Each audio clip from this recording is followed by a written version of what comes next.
Hello, I'm here to make you guys a love potion 69. So there's many different versions of love potion, different variations, but this is the one I'm going to be making for you today. It's kind of like a spin on like a raspberry lemon drop.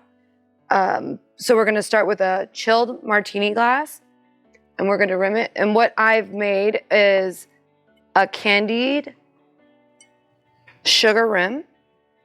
So we're going to start with that, get that ready. That way it's already done. All right, so we're going to put that off to the side. And then what I'm going to do is I'm going to take 1/4 ounce of cranberry. Okay, then I'm going to take 1/2 ounce of creme de cassis. You can do raspberry liqueur, chambord, creme de cassis, whatever you prefer. This is what I've got right now, so I'm going to start with that. All right, and then we're going to do 3/4 ounce of lemon juice.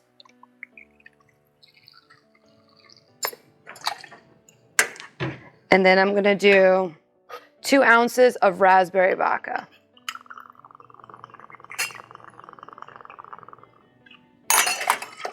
And this cocktail is going to be perfect for date night.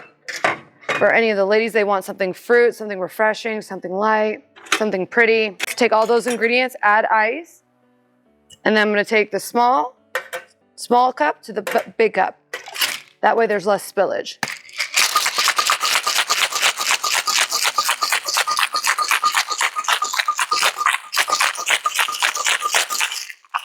All right. Take that there. All right, and then I'm going to strain in here. And you've got that beautiful color right there. And for the garnish, this is going to be a strawberry. It's going to be right there. And this is going to be Love Potion 69. Guaranteed a great night. Thanks for hanging out with us here at LV Bartenders. If you enjoyed this video, hit that like, subscribe, and ring that bell button so you don't miss any future cocktail tips and industry insights, clues, tricks, all of that. Until next time, drink smart, stay creative, and we'll see you behind the bar.